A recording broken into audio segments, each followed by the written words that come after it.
Olá, daqui é o Pedro Hipólito, este é o meu caderno A5. Hoje vamos falar sobre Calouste Gulbenkian.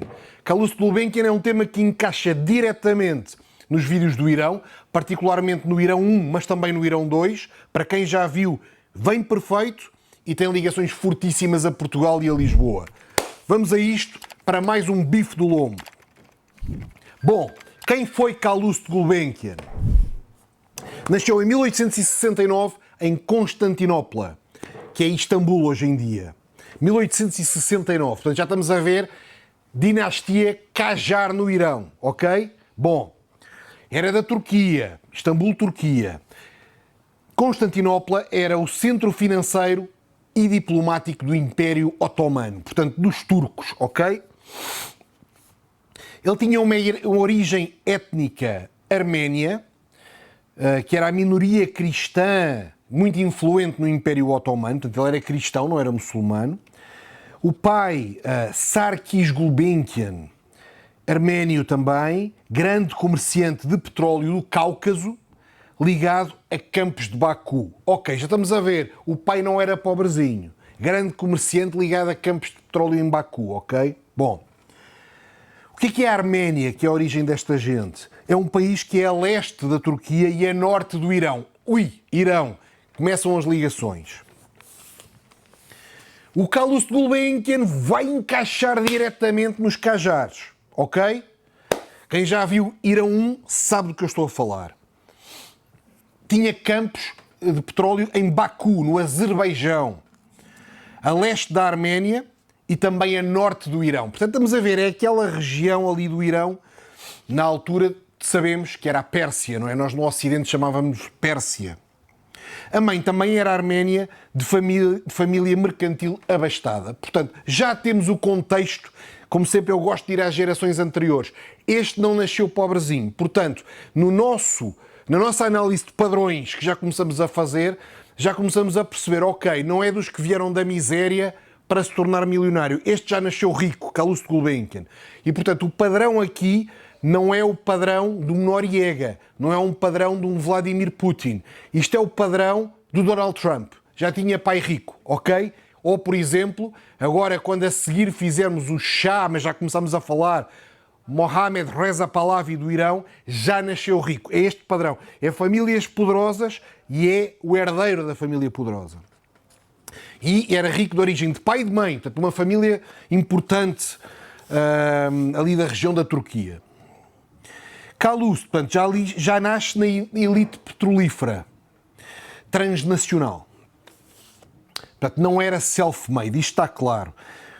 Os pais e a família já tinham relação com russos, com britânicos e com persas do Irão.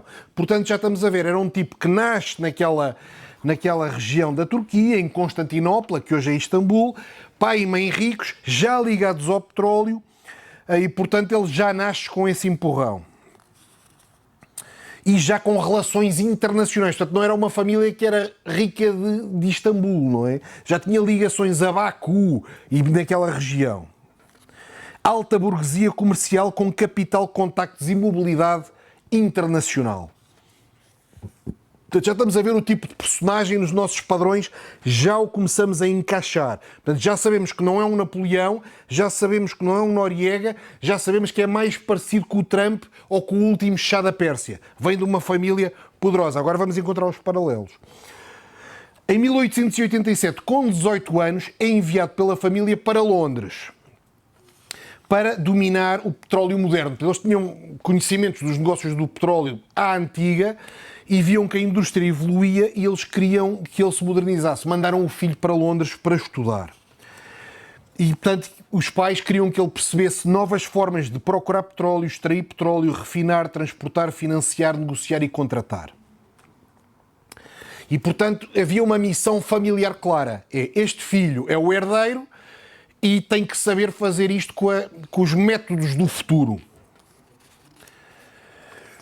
Também tinham ambição que ele, estando em Londres, começasse a relacionar politicamente com outro tipo de pessoas. Porque eles eram ricos, mas dali de Constantinopla. Londres é outro universo. Londres era o coração mundial do capital, dos seguros, do shipping, da energia. Ele vai para o King's College, em Londres, estudar Engenharia de Minas e de Petróleo. Estamos a ver, está-se a formar o Carlos Gulbenkian, que se vai transformar numa das pessoas mais ricas do mundo. Já nasceu rico, mas é como o Trump. O pai tinha alguma coisa. Não é comparável. O pai do Trump não é comparável com o Trump de hoje, não é? A diferença é colossal. Ele nasceu com um balanço, nasceu com um património, mas acabou muito acima. O pai, ele nunca sonhava ser presidente dos Estados Unidos ou a ter bilhões de dólares a perder de vista. Não é, o pai não sonhava isso.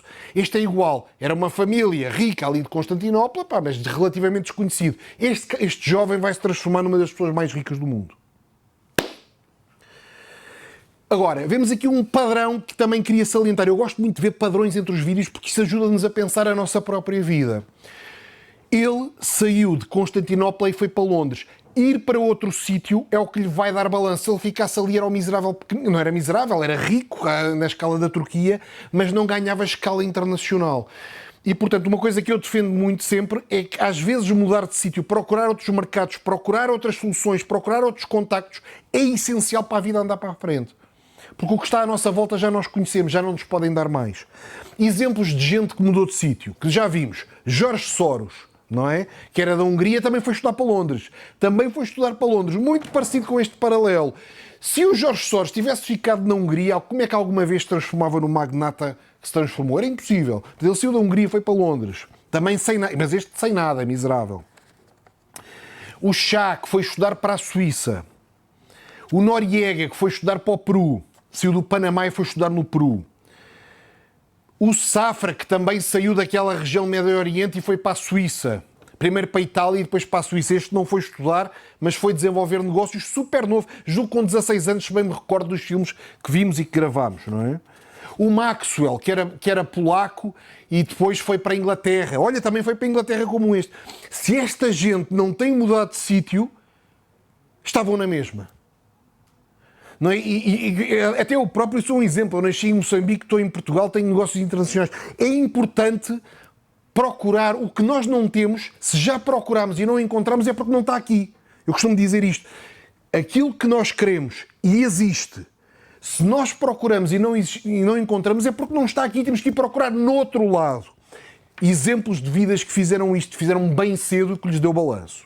Portanto, já estamos a perceber a lógica desta gente. Portanto, foi estudar Engenharia de Minas e Petróleo.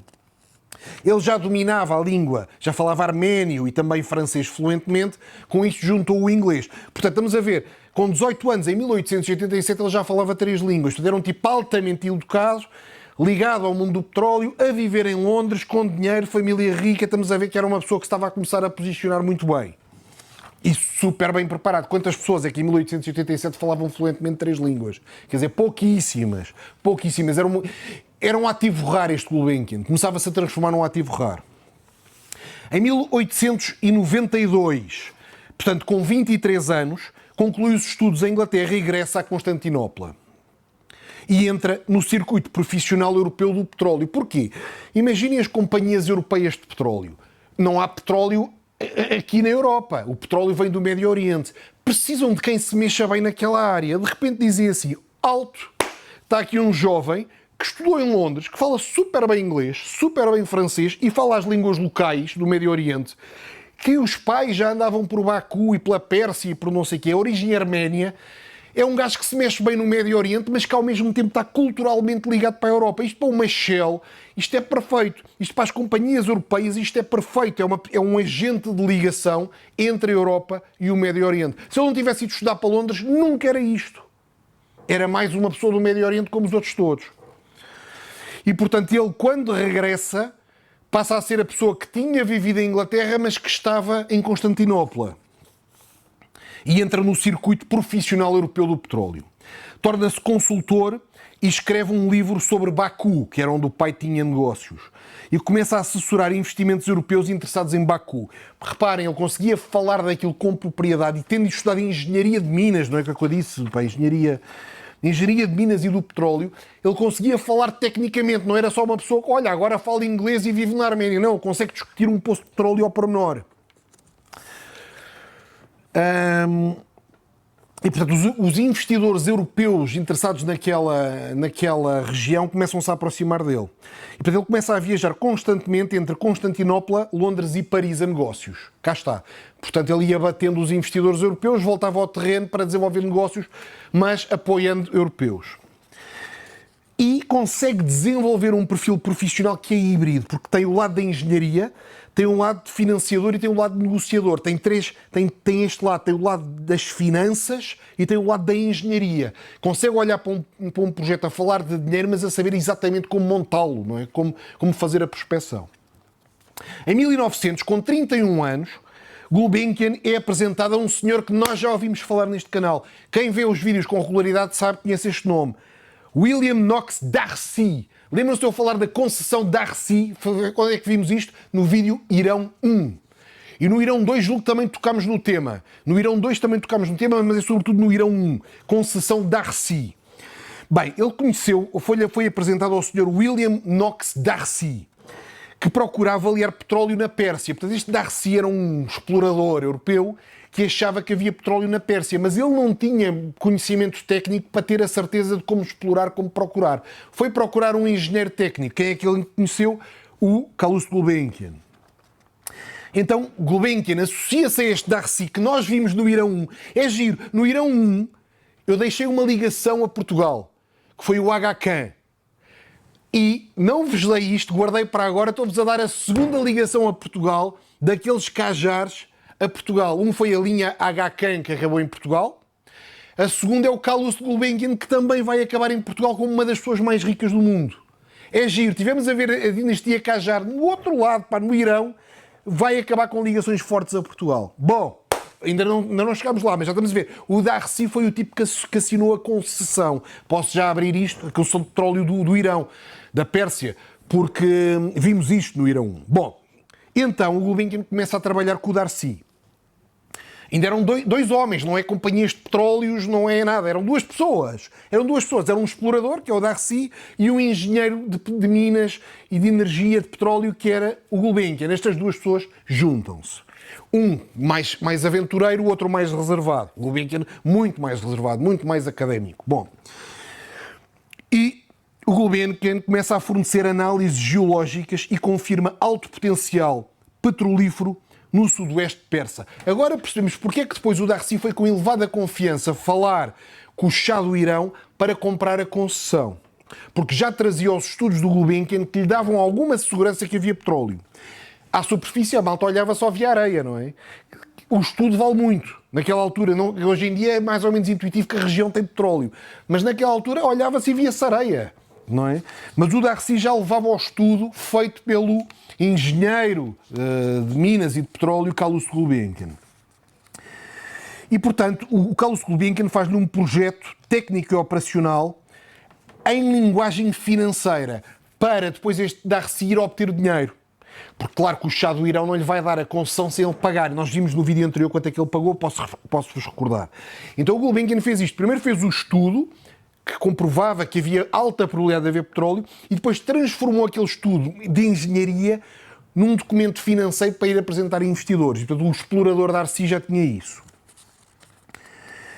E começa a recomendar a estrutura contratual que depois vai ser assinada, que é a concessão D'Arcy, que vimos no Irão 1, para a concessão. E estamos a ver que este jovem, com o D'Arcy, os dois estão-se a meter num negócio que vai ser gigantesco. Eu posso abrir isto porque nós vimos o Irão 1. Já sabem. Pá, vejam os vídeos que estão para trás. Quem não viu tem que ir ver agora. A seguir a este vídeo tem que ir ver. Os vídeos que eu lanço anteriormente, não fiquem à espera do vídeo da próxima semana.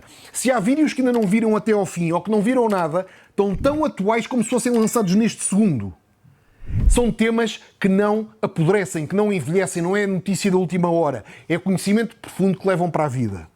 Bom, e portanto, o que é que vemos? Vemos o D'Arcy que tinha os documentos do Gulbenkian, que tinha acesso a investidores, vai arranjar dinheiro para pagar ao Shah, com base nesses documentos, eles leem, não, este tipo vem preparado já com engenheiros de minas, era uma sociedade entre os dois. E o próprio Gulbenkian dá-lhe também noções culturais de como negociar. E, portanto, torna-se indispensável ao projeto. E, portanto, a partir de 1900, Irão entra na vida de Gulbenkian. O Shah do Irão, nós sabemos quem era. Aqueles que eram o nosso amigo Mozaffar ad-Din Shah Qajar. Mozaffar para os amigos. E para quem conhece de infância, chamamos-lhe Moza. Era o Moza. Governou entre 1896 e 1907, que era o famoso Shah da sétima arte, do cinema, que nós tínhamos visto, que era o filho, conhecemos o pai do nosso amigo. O pai do nosso amigo era o rei fotógrafo. Ok? Pronto, estamos localizados. Era o Shah da sétima arte do cinema. Foi esse. Com quem o Darcy foi falar e obteve a concessão petrolífera em 1901. E nós lembramos como é que era essa concessão petrolífera. Já falámos anteriormente. Portanto, o Darcy foi ter com o Shah, levava uma mala com dinheiro e foi ter uma conversa com o Shah. Num lado levava aos estudos, que não precisa mostrar ao Shah, porque quanto menos o Shah acreditar naquilo, mais barato fica, mas ele tem que ir consultando para não perder a fé. E agora é uma aposta, não é? Porque aquilo olha-se a olhos vistos com binóculos, só areia. Só areia, montanhas, areia, tudo seco. Não, quer dizer, o petróleo não se vê. E, portanto, é uma espécie de jogar num casino quase, mas com informação preparada pelo Gulbenkian. Então assina 60 anos de concessão exclusiva para William Knox Darcy para explorar o petróleo em quase todo o Irão.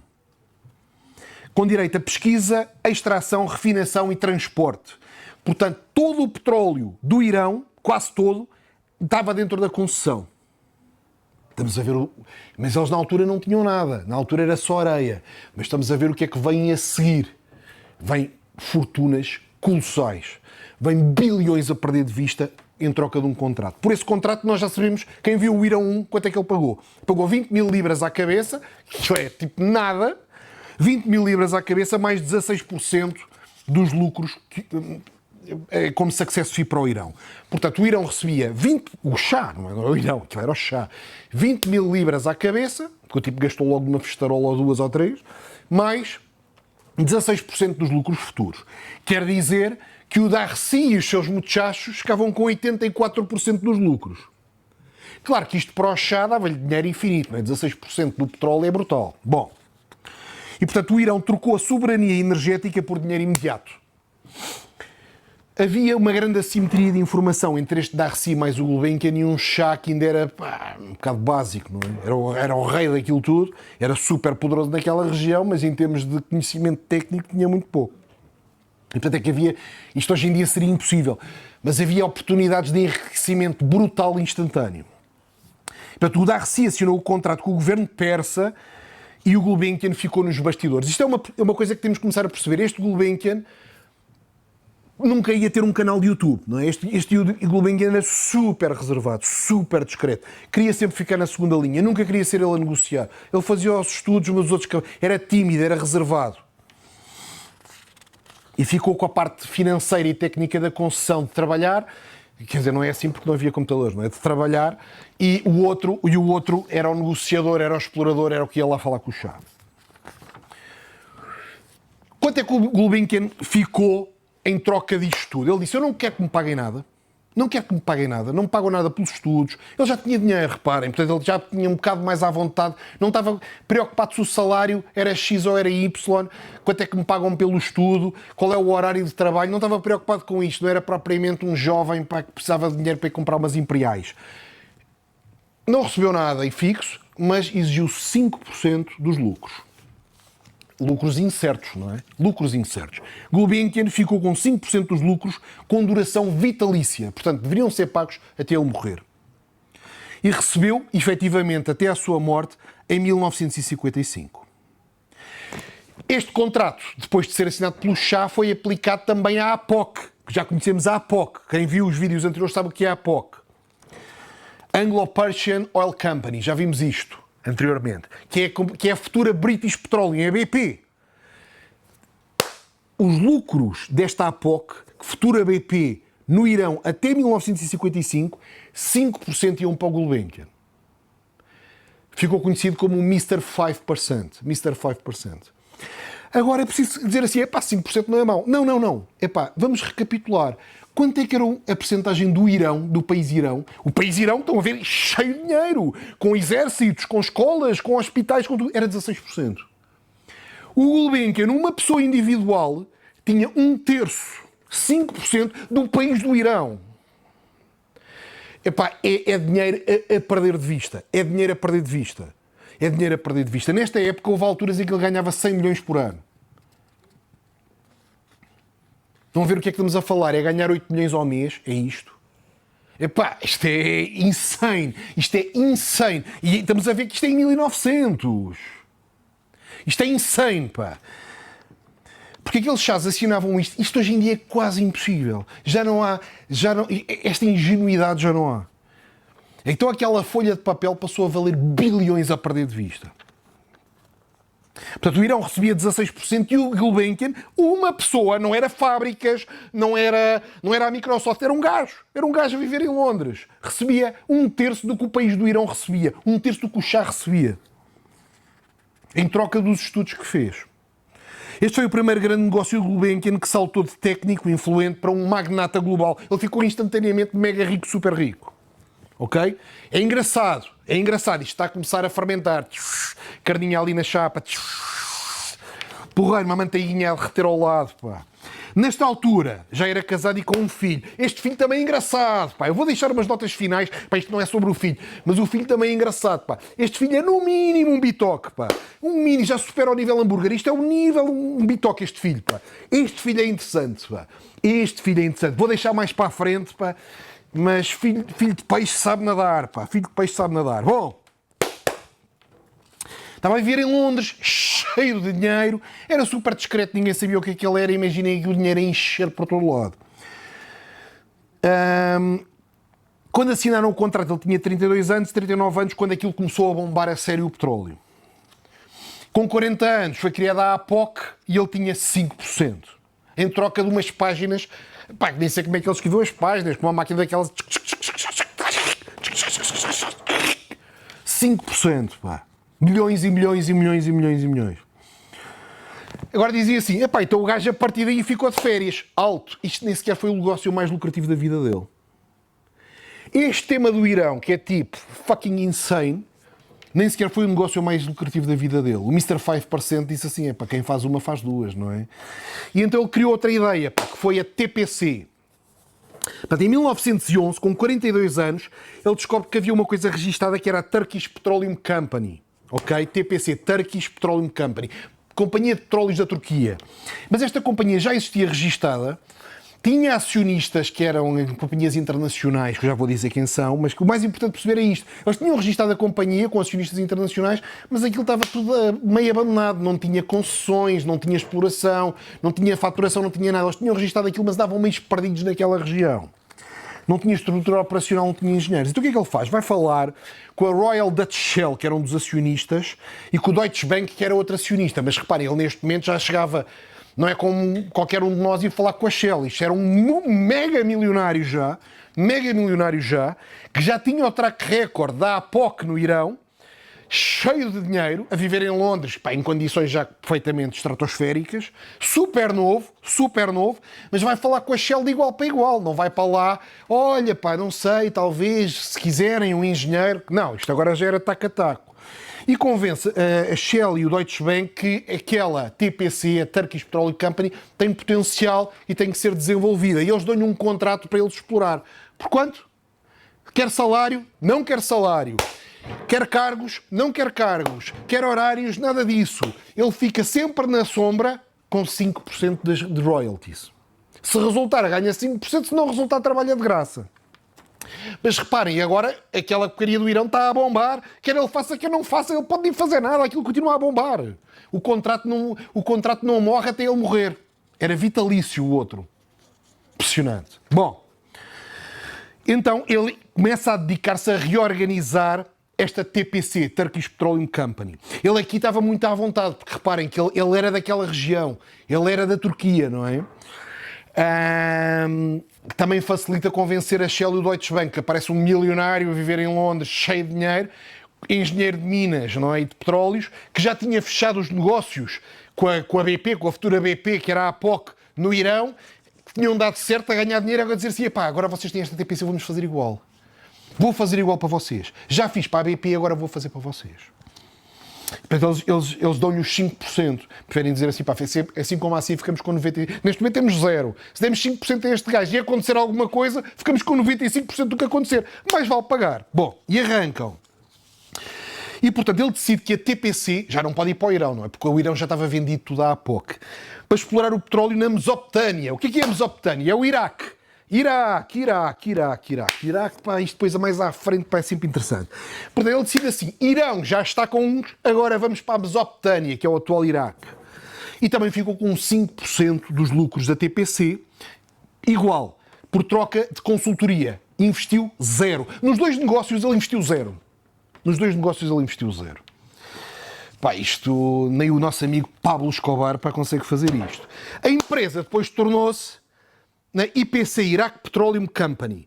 E este negócio ficou a bombar até 1972, que é o ano em que eu nasci, e que vou só falar, isto não interessa muito para esta história, mas é só para meter o 72, que é o ano que eu nasci, sempre que há uma coisa 72, o meu alerta para padrões bate logo.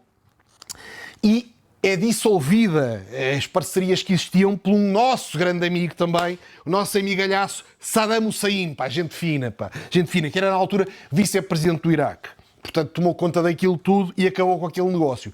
Mas estão a ver, 1962 é muito depois do Gulbenkian morrer. Pá, isso é há pouco tempo, 72, quer dizer, ainda sou jovem. Bom, portanto, estamos a ver Saddam Hussein. Quem quiser Saddam Hussein, há aqui uma sequência, que é o 9/11 e o Saddam Hussein. Estas duas coisas, o 11 de setembro e o Saddam Hussein, são mega bifes do lombo, pá. Com revelações confidenciais. Esse do 11 de setembro é um daqueles que tem que ficar, pá, encriptado, pá. Só para o grupo dos carnívoros, pá. Só para o grupo dos carnívoros, pá, porque tem ali revelações, pá, potentes. O do Saddam Hussein é um mega bife do lombo, pá. Bom.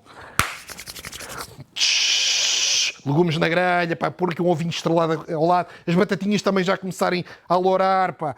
Está a ficar potente. Estão a ver, pá, este gajo, em troca de papéis, em troca de consultoria, o que ele estava a fazer. Ele era super discreto, mas também devia ser um bom vendedor para conseguir convencer estas empresas. Bom, em 1914 ele tinha 45 anos quando começa a Primeira Guerra Mundial, que dura até 1918.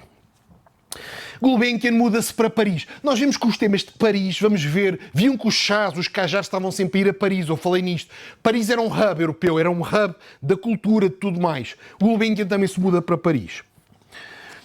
Portanto, ele com 50 anos muda-se para Paris e compra uma mega propriedade, uma mega casa em Paris, e é giro porque já começa a haver relatos com bastante detalhe de como é que era a vida em casa deles. E, portanto, em 1955, tinha ele 86 anos. Não, espera aí, vou-vos dizer aqui outro detalhe, que era recuar aqui um pouco mais.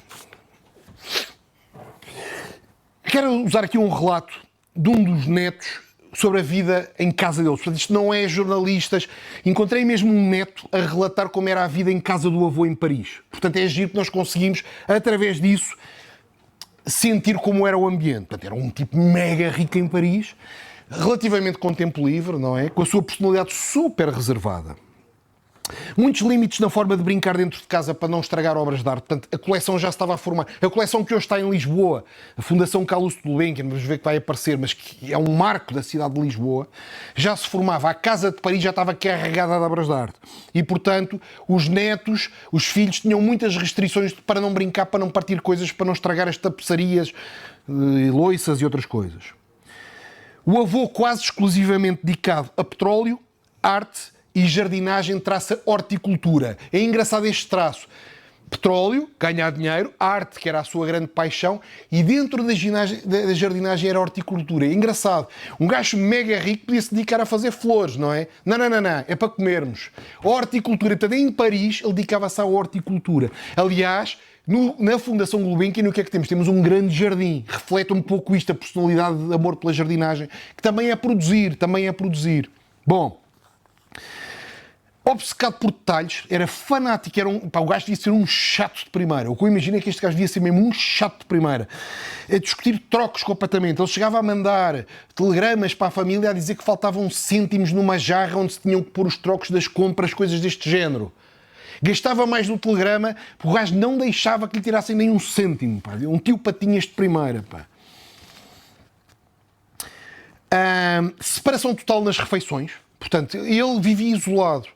A família toda almoçava à 1 da tarde, ele almoçava às 3 da tarde sozinho ou com quem ele convidasse. Podia ser um membro da família ou podia ser uma pessoa de fora. Mas é um bocadinho aquela personalidade que a família... Ele é a peça principal, a família vive ali em casa, ele trata deles, gosta deles, mas quando ele vai comer, é a altura dele comer sozinho, almoço sozinho. Se quiser ter um filho, ele convida o filho. Se quiser ter um neto, convida o neto. Se quiser ter um amigo, convida um amigo. Mas quem come na mesa dele não é agora vamos todos almoçar a da família. Não era assim.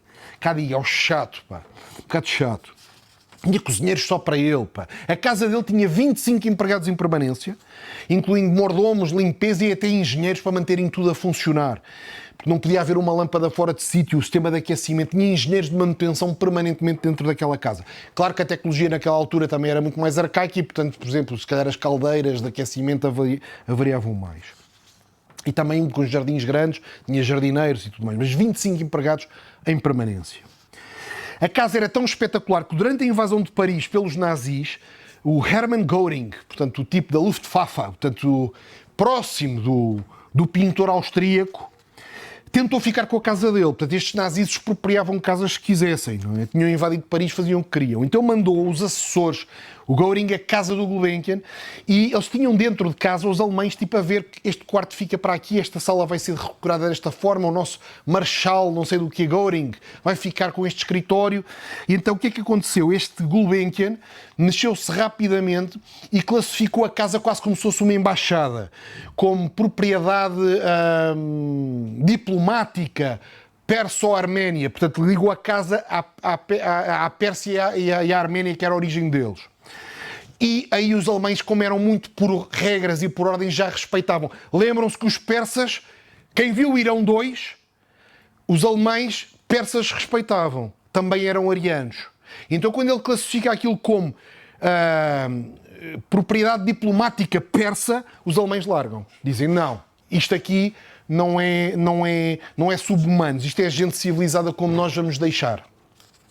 Então vemos que este Gulbenkian era um super negociador. Quando ele percebe que ia ficar sem a casa, quando ele vê assistentes a mexer nas obras de arte e a escolher onde é que o Göring ia dormir e onde é que ia ser o escritório do Marechal e não sei o quê, ele foi falar através de uns suíços que apoiaram, acho que o governo suíço ou alguém da Suíça apoiou, a confirmar que a casa era considerada, porque era preciso tipo testemunhas, porque aquilo não estava registado em lado nenhum, era propriedade diplomática persa. Pronto, a Suíça era um território neutro e a Pérsia era território armênio, era território ariano, não é? Vimos isto, Irão 2, para perceberem em detalhe. E então o Göring desistiu da casa. Pronto, ele era muito privado, detestava ter visitas em casa, não queria, tinha um palácio, mas não queria ter visitas em casa.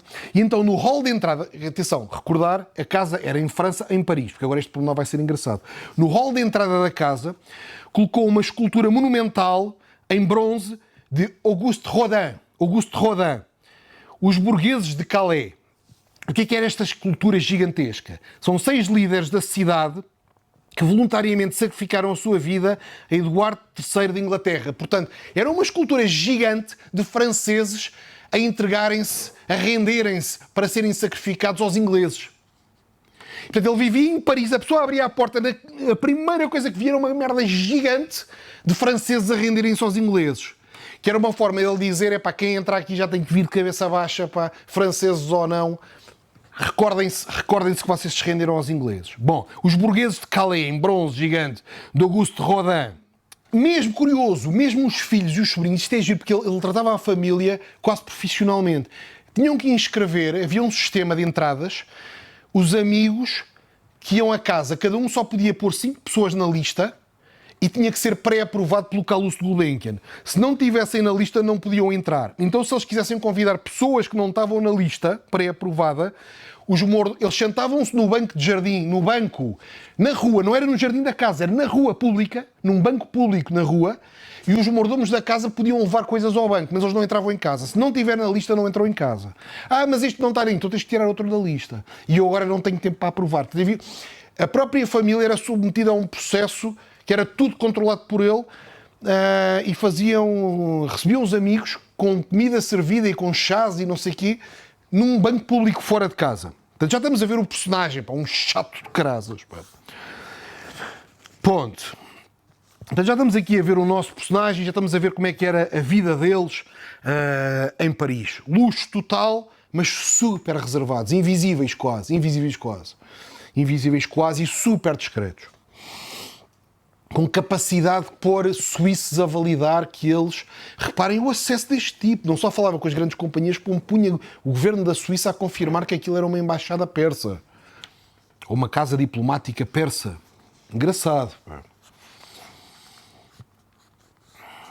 E ele agora, a partir de agora, dedica-se sobretudo a tentar proteger os contratos que havia, porque ele tinha a noção que no meio da Segunda Guerra Mundial alguém podia mandar aqueles contratos para o lixo e acabou, quer dizer, andavam a matar milhares e milhares de pessoas, milhões mesmo de pessoas, que é que interessa uma folha assinada.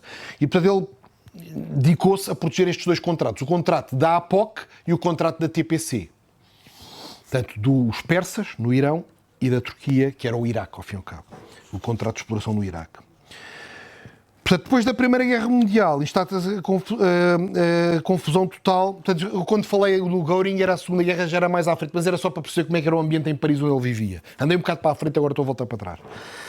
Passa a Primeira Guerra Mundial e instala-se uma confusão total na exploração de petróleo por causa disto. As pessoas começavam a desrespeitar os acordos. Diziam, isso era um acordo antigo, foi assinado há não sei quanto tempo, entretanto isto já foi tudo invadido, já mataram milhares de pessoas, estou marimando para esse acordo, não vou pagar. E as várias companhias andavam a tentar disputar os terrenos de uns dos outros porque era começar do zero. Quer dizer, aquilo estava tudo espatifado e depois de uma matança para um contrato vale muito pouco. Então BP, Royal Dutch Shell, a Total, de francesa, a Exxon, dos Estados Unidos, começam a competir entre si de uma forma completamente desordenada, ignorando os contratos anteriores. E ele começa a perceber que os seus 5% vão arder. E então ele chama as empresas todas, junta-as todas e diz, nós não podemos fazer isto, não vamos destruir os nossos próprios negócios. Nós temos que nos organizar. É verdade que passámos aqui 4 anos de matança total e de tiros e de revoluções e de invasões e disto tudo, mas agora isso acabou. E se nós começamos a competir de forma desenfreada entre uns de nós, quem vai perder somos nós. E então ele assinou o Acordo da Linha Vermelha em 1928. O que era este acordo? Estão a ver a capacidade negocial deste tipo. Era super reservado, mas era um tubarão a negociar. Conseguiu proteger os acordos dele. Então ele criou um cartel entre estas empresas que eu referi, cartel territorial dentro de uma linha vermelha, que era a linha ali do Médio Oriente. Eles fizeram uma linha vermelha. Tudo o que tiver aqui dentro não pode ser disputado sem acordo de todos. Então criou um cartel que os contratos antigos continuavam válidos, incluindo os 5% deles. O que for discutido tem que ser discutido em conjunto por todos. E, portanto, não podem ir andar a falar com chás do género passa o contrato para mim, ou ir falar com Saddam Hussein ou coisas parecidas no futuro. Não era Saddam Hussein nesta altura, mas com os líderes do Iraque. Anda para cá, passa o contrato para mim e cancela os dos outros. E ele conseguiu organizar a concorrência entre as empresas petrolíferas. Então, isto não é negócios de abrir uma loja. Isto não é uma startup. Isto é negócios gigantescos coordenados por ele. E ele, volta a dizer, ele não tinha uma empresa, ele não tinha estruturas empresariais gigantescas, não tinha áreas operacionais, era um indivíduo a negociar. E portanto consegue blindar os contratos dos 5% que ele já tinha, mantiveram-se através disto. Portanto, ele estabilizou a indústria do petróleo. Entretanto, ele continuava-se a encher, ele nunca parou de se encher, ele continuava-se a encher de uma forma louca de dinheiro. Então começa a comprar obras de arte em valores estratosféricos e era um dos maiores compradores de arte do mundo. Um exemplo é um quadro de Rembrandt, Retrato de um Velho, que hoje está na Fundação e avaliado em 100 milhões de euros. Um quadro avaliado em 100 milhões de euros, de Rembrandt. Em 1938 criou uma empresa que não é uma empresa operacional, é uma empresa que tinha só os contratos, ao fim e ao cabo tinha os contratos, que é a Partex, Participação em Exploração, Participation and Exploration Company. Esta Partex depois mais tarde integra a Fundação Calouste Gulbenkian que existe aqui em Lisboa. Porque esta Partex é que passa a receber o dinheiro, mas é uma empresa só para receber o dinheiro dos pagamentos. Em 1939 já tinha 70 anos e começa a Segunda Guerra Mundial, que é o tal episódio que eu falei do Göring, mas era só para perceberem o ambiente dentro de casa, não é? E ele, muito hábil, ele não corre riscos. Diz que começou a Segunda Guerra Mundial, tem que sair daqui. Tem que sair de Paris. Paris é um alvo óbvio, eu tenho que sair daqui. E então escolhe Portugal como destino, que Portugal era um país neutro. Então diz, dentro das opções neutras e dentro da Europa, ele não queria voltar para outros sítios, escolhe Portugal. E então vem viver para Portugal, vem viver para Lisboa e instala-se no Hotel Avis. Primeiro instala-se num hotel. Super cauteloso. Pá, vou para Portugal, calma, comprar casas, calma. Vamos para um hotel. Devia estar na suíte presencial do hotel, não é? Mas super discreto. Em 1942, com 73 anos, compra o Palácio Pombal. Portanto, isto foi 3 anos depois de vir para Portugal. Portanto, em 39 veio para Portugal, procura um país, 40. 3 anos depois de vir para Portugal, compra o Palácio Pombal para residência permanente. Ele comprou um palácio cá em Portugal e passou a viver permanentemente nesse palácio. Mantém relações de alguma proximidade, mas muito discretas com Salazar. Mas vemos que o Salazar, pá, no meio disto tudo, pá, mantinha aquela malta serena. Este tipo também gostava disso, do discreto, do tranquilo. Não se meteu com os empresários portugueses, portanto não andava nem com Chapalimós, nem com Espírito Santos, nem com Melos, nem com Cufes, nem com nada disso. E, portanto, chega a Lisboa de uma forma muito discreta. Não há festas, não há socialites, não há nada disto. Era o Sr. Gulbenkian, que era uma das pessoas mais ricas do mundo, a viver em Lisboa de uma forma quase invisível. Em 1955, vem a falecer em Lisboa, com 86 anos, e a sua fortuna financeira em cash, porque reparem, volto a dizer, não havia fábricas, não havia estoques, não havia equipas operacionais, não havia prospecção de petroleira, contas bancárias a encher. Ele teria cerca de 840 milhões de dólares na altura em cash, que hoje valem cerca de 10 mil milhões. 4 a 10 mil milhões, depende do formato de correção. Portanto, reparem o nível de cash. Mesmo hoje em dia, os super ricos podem não ter 10 bilhões de dólares em cash. Porque têm fábricas, têm empresas, têm ações, têm não sei... Isto era cash puro. E ele era talvez top 5 mais rico do mundo. Top 5 a top 10, conforme a lista. Mas, em liquidez, era considerada a pessoa com mais liquidez do mundo. A viver aqui em Lisboa de forma invisível.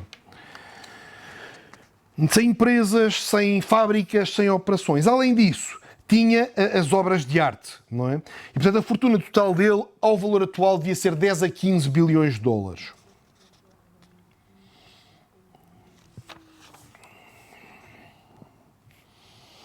Ele não estava bem com o filho, agora vou falar um pouco com o filho, sobre o filho também, e deixa em testamento quase toda a fortuna à fundação. Fundação Calouste Gulbenkian, que existe aqui em Lisboa, que vale a pena visitarem. Eu, aliás, gostava de ter gravado este vídeo na Fundação. Talvez depois faça uns shorts da Fundação para complementar isto e dar um bocadinho de vermos o que ele deixou. Mas com o tempo horrível, eu tenho a perna ainda com uma tala de muletas e a chover e vento, epá, não dá. Então estamos aqui, mas depois procuraremos complementar isso. Deixa a fortuna para a Fundação. E, portanto, essa fortuna que gera a Fundação Calouste Gulbenkian, com a missão de preservar a coleção e financiar o conhecimento e a cultura a longo prazo. Portanto, reparem, a coleção era mais importante do que o filho. Pá, isto é também perturbador, pá, neste chato, pá, tem que se chamar chato. Pá. Pá, a malta da Fundação se calhar não gosta, pá, é um tipo fantástico. Pá, era um bocado chato, pá, era um bocado chato, pá, agarrado aos tostões, era um tio Patinhas e agarrado aos quadros. O filho também é engraçado, pá. O filho pá, é um bitoque, pá. O filho é um bitoque. O filho chama-se Nubar Gulbenkian, o filho único, Nubar Gulbenkian. Ele também estava muito agarrado aos quadros, pá, não tinha muita energia para fazer mais filhos. Bom, o filho Nubar Gulbenkian nasceu em 1896 em Paris, filho único de Calouste, teve educação europeia, elitista, mas sem grande percurso sólido. Vamos passar aqui umas imagens, pá. Vamos passar aqui um b-roll deste tipo, que visualmente já vão começar a perceber o tipo de personagem que é o espelho do pai. Se o pai era hiper reservado, este é o super excêntrico. Já nasce mega rico, já nasce em Paris, extravagante, exibicionista, completamente avançado à disciplina. Eu acho que é um bocado a mola em casa, devia ser tão comprimida, não brinques, não coisa, não saltes, não podes trazer amigos, não podes nada, aquele quando se apanhou com 18 anos e com milhões, epá, a partir de agora vai ser a festarola. Mulheres, super luxo, casinos, carros, ele chegava a ter restaurantes com mesas reservadas a 100% para ele lá quando ele quisesse. Há coisas giras dele, pá, do género, tinham que lhe levar as orquídeas que punha no fato todos os dias, uma nova. Uma forma de exuberante ter uma orquídea num fato, mas portanto, vestia-se de forma diferente. Tinha relação muito tensa com o pai, os supercarros da altura, super casas, Monte Carlos, namoradas, uma barba enorme, pá, um monóculo, epá, tudo aquilo, eu acho, pá, estive a ver, achei a imagem dele fabulosa, pá, cheira-me que este tipo, pá, se começarmos a peneirar, sai daqui pelo menos um bitoque, não sai muito mais, epá, mas era engraçado. Ele recebe uma parte da herança, recebe 20 a 40 milhões de dólares, que hoje em dia valem 250 a 500 milhões de dólares. Portanto, não ficou pobre. Quer dizer, a fundação recebeu muito mais, não é? Mas, mesmo assim, 250 a 500 milhões a valores atuais. Portanto, riquíssimo, ficou riquíssimo, mas pequeno, face à fortuna do pai. Uma coisa que é engraçada, que é, na minha opinião, ele até é parecido com o pai. Tem uma perspectiva, ao fim e ao cabo, ambos são extremados. Ambos são extremados, mas em direções opostas. Mas é a mesma personalidade. Um é o trabalho, a reserva, o esconder, o secreto, o discreto, o não ter visitas, o fechado, o escondido. É extremado de um lado. O outro é exuberância total, mas também é a mesma coisa, só que é noutra direção. É tipo, o que eles não conseguem é ter meio termo. Então este no bar vivia nos Monte Carlos, nos Paris, não sei o quê, só a estourar dinheiro. Há entrevistas engraçadas em alemão dele a dizer, pá, tem que aproveitar a vida, não sei o quê, o contrário do pai. E cá está, vemos que o tema dos chás cajares, de duas formas, acabaram em Lisboa. Uma, o HK, outra, o Mr. 5%, o homem com mais liquidez do mundo, que morreu em Lisboa, Carlos Gulbenkian. Está entregue mais um mega bife do lombo e o próximo tem que ser o último chá do Irão. Um abraço, até ao próximo vídeo.